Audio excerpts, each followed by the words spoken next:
në partive politike, aktorëve të ndryshëm dhe në atë që ne mbulojmë çështjet e dekriminalizimit apo grupeve të ndryshme kriminale për janë fushat elektorale. Zgjedhjet kanë përfunduar, tani është procesi numërimit votave dhe ne duhet të shohim rezultatin dhe gjithë procesin ankimor i cili do shoqërohet atë për të kuptuar deri diku sa të respektohen të gjitha fatat. Sot është më shumë një konsiderate përgjithshme për atë çfarë ne kemi parë. Si Instituti i Studive Politike, lejoni të them që ne kemi monitoruar çështjet e dekriminalizimit dhe ne humbëm shansin për të bërë verifikimin para kandidatëve dhe ne pam kandidatë me rekorde të ndryshme ose penale ose korruptive të cilët ishin pjesë e listave të partive politike, çfarë do thotë partitë nuk respektuan integritetin që kërkohej për kandidatët.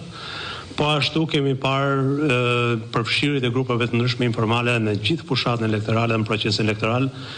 përfshirë në stafet elektorale, ditën e zgjedhjeve, në financimin elektoral e tjerë. Po ashtu ne kemi ndjekur edhe votën e diasporës, e cila duket sikur kemi bërë me 2 procese votimi paralel në Republikën e Shqipërisë, një brenda territorit dhe një jashtë territorit, me gjitha problematika që kanë shoqëruar ato dhe për cilat ne do kemi edhe material detajuar më vonë, që lidhet me çështjet e financimit, çështjen e fushatës, takimeve, deklarimeve, sistemit patronazhizmit brenda dhe jashtë vendit, ndikimin diasporë dhe elemente të tjerë që lidhen me votën e diasporës. Në lidhje me problematikat e tjera, ju keni parë, ne kemi parë disa incidente, të cilat ne i konsiderojmë të evitueshme, por deri diku tregues të një lloj tensionit të madh politik që ne patëm ditën e zgjedhjeve. Personalisht e quaj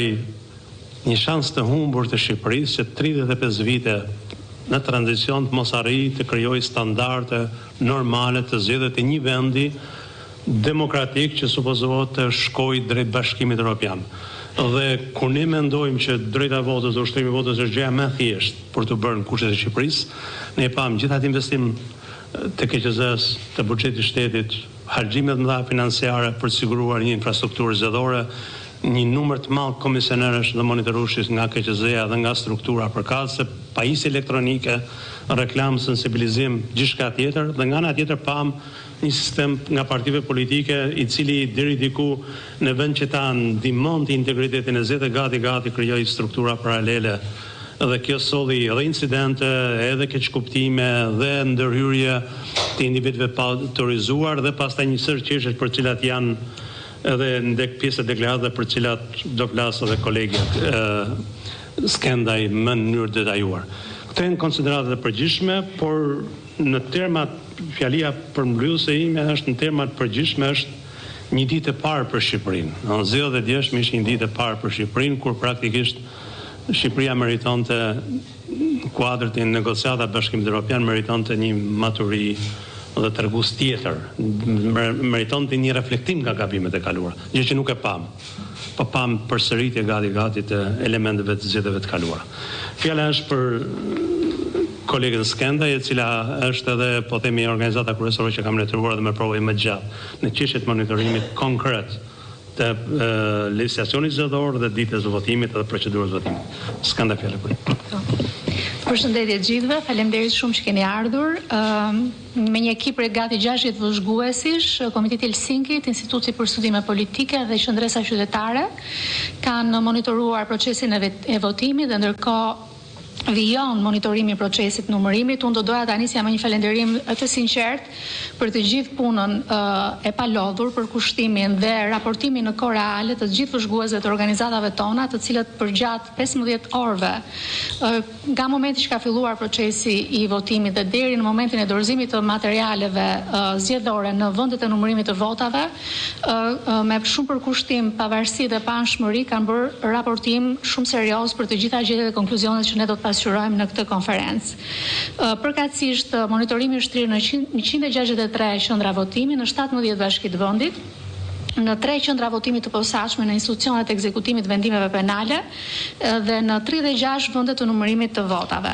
Sikurse edhe zoti Krasniqi e përmendi në fjalën e tij, klima në tërësi e procesit të votimit ka qenë shumë e polarizuar, ka patur diskutime, debate dhe shpeshherë edhe tendenca për leshje fizike midis komisionerëve dhe vëzhguesve partijak, çka në disa raste ka sjellë edhe pezullim të procesit deri në një vendimarrje dhe nga komisionet zonale kriminal të administrimit zgjedhor.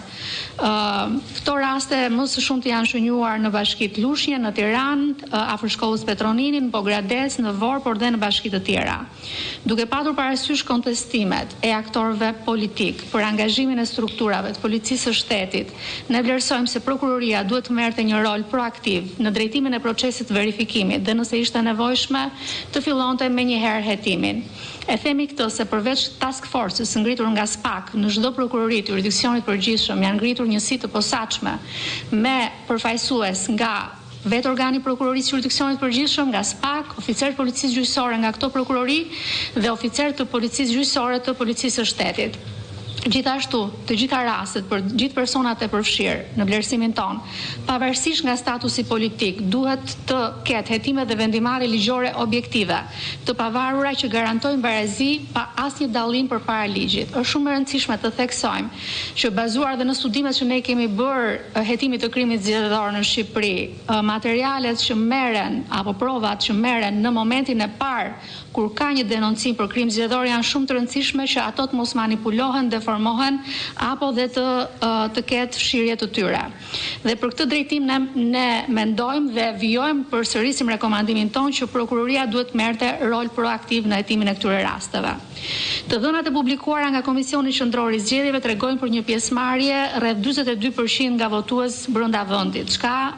tregon një numër më të ulët votuesish në raport me zgjedhjet parlamentare të vitit 2021. Edhe pse partitë politike kishin mundësi të zhvillonin një garë zgjedhore demokratike dhe të kulturuar. Në fakt u vërejtë se shumë pak hapësirë u kushtua prezantimit të platformave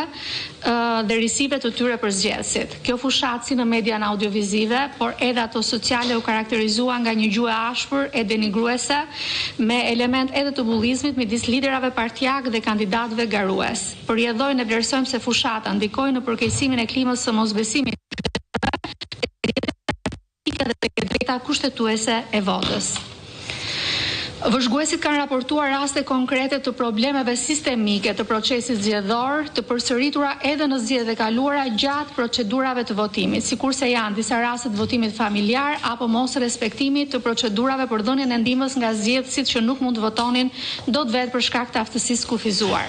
Gjithashtu, në media janë raportuar edhe raste të fotografimit të votës, por ndërkohë vëzhguesit e organizatave raportojnë se qasja e komisionerëve për të mos lejuar zgjedhësit që të futen në dhomën e fshet me çanta dhe aparat celular nuk ka qenë një qasje unifikuar. Kështu, nëse mund ta konkretizojmë një rast në qendrën e votimit 1921-01 në Elbasan, midis komisionerëve ka patur diskutime për dyshim të fotografimit të votës vetëm pasi zgjedhësi ka dalë nga dhoma e fshet ku ai është vërejtur se ka patur një çantë krau. Pra, ky standard nuk është zbatuar në mënyrë uniforme në të gjitha qendrat e votimit që janë monitoruar. Ne vrejmë me shqetësim se në disa nga qendrat e votimit monitoruara, në shumicën e tyre është vërejtur prezencë e personave të pa autorizuar brenda perimetrit 150 metra të qendrës së votimit, sjellje të papërshtatshme me element diktues që krijojnë premisa për intimidim të zgjedhësve nga vëzhguesit partijak, si dhe persona që qëndrojnë jashtë perimetrit 150 metra, por vëzhgojnë në mënyrë sistematike zgjedhësit që hyjnë dhe dalin nga qendrat e votimit. Në qendrën e votimit 11:35 në Dibër, vëzhguesi i Partisë Socialiste qëndronte në kundërshtim me pozicionimin që kanë vëzhguesit partijak prapa anëtarëve të komisionit të qendrave të votimit për të verifikuar se kush votonte dhe kush jo. Nga i njëjti subjekt zgjedhor janë raportuar vëzhgues partijak që mbajnë lista që identifikojnë zgjedhësit që kanë votuar ose jo, ku në disa raste të dhënat merreshin në kundërshtim me ligjin zgjedhor dhe atë për mbrojtjen e të dhënave personale. Nga vetë komisionerët që ua komunikonin vëzhguesve partijak me zë të lartë numrat rendor dhe emrat e zgjedhësve. Në përfundim ne vlerësojmë veçanërisht shqetësuese gjetjen se vëzhgues partijak kanë pasur një bashkëpunim të vazhdueshëm me komisionerët për të parë nëse individ të caktuar ushtronin ose jo të drejtën e votës. Kjo formë bashkëpunimi, e cila vijon e përsëritur nga zgjedhjet e kaluara, kërkon adresim me prioritet të nevojës për një depolitizim në të gjitha nivelet e organeve të administrimit zgjedhor në Shqipëri. Gjithashtu ne monitoruam 3 qendra votimi të posaçme në institucionet ekzekutimit vendimeve penale Mine Peza, Jordan Misja dhe institucionin e Durrësit. Në tërësi klima e procesit votimit në këto qendra ka qenë e qetë, megjithatë ka patur ankesa në institucionin 313 për mungesë të kartave të identitetit nga një pjesë e personave të dënuar që i është transmetuar një konsilje të përfaqësuesve të avokatit të popullit prezent në këtë qendër të posaçme. Gjithashtu po në të njëjtin institucion janë raportuar raste të perceptimeve nga komisionerët se të dënuarit janë dëgjuar që porosisin njëri tjetrin për të votuar mirë dhe me kujdes. Në institucionin e Durrësit, qendra e posaçme që ishte vendosur në ambientet e një xhamie, në fakt, korridori që çonte drejt qendrës ishte mbipopulluar me shtetas të paraburgosur, gjë që krijonte hapësirë që ata të ndikonin në ushtrimin e të drejtës së votës tek njëri tjetri. Procesi i numërimit ka paraqitur problematika sërish të përsëritura, ai vijon të monitorohet, të tilla si raste sporadike të debateve midis kandidatëve, vëzhguesve partijak, numëruesve si dhe zvendësimeve të këtyre të fundit, ndërkohë që një fokus i veçantë, sikurse e përmenda edhe në hyrje, po i kushtohet rasteve të krimit zgjedhor,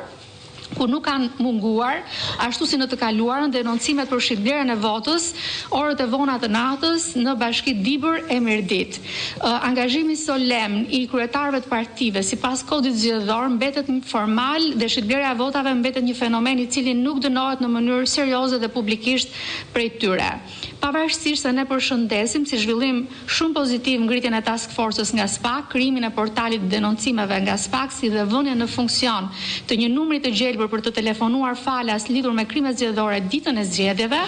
ne vlerësojmë sërish se numri i denoncimeve nga qytetarët vijon të jetë shumë i ulët.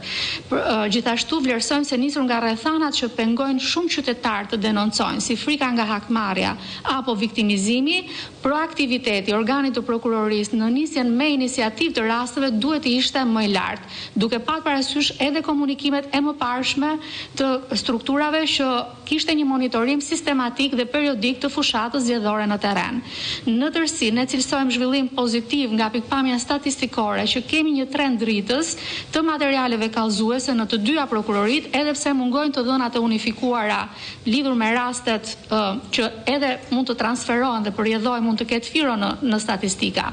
Por nga pikpamja cilësore, e ritheksoj që vendimarrët e prokurorive do të jenë objekt i një analize të veçantë në vimësi nga organizatat tona. Gjithashtu, në përfundim, vlerësojmë se vetëm në sajt hetimeve proaktive, të plota dhe të gjithanshme, jo selektive, si dhe të shpejta në kohë sa i takon veprimeve të ngutshme procedurale, veprat penale që prekin zgjedhjet e lira dhe sistemin demokratik të zgjedhjeve duhet të hetohen e të ndëshkohen në mënyrë efektive duke kontribuar në parandalimin e tyre të posaçëm dhe të lishëm. Në përfundim, do doja të evidentoja që gjendjet e konkluzionet e pasqyruar në këtë deklaratë janë përgjegjësi e vetme organizatave nënshkruese dhe nuk pasqyrojnë detyrimisht opinionet dhe mendimet e ambasadës britanike që ka bërë të mundur monitorimin e organizatave tona në terren. Ju falenderoj edhe një herë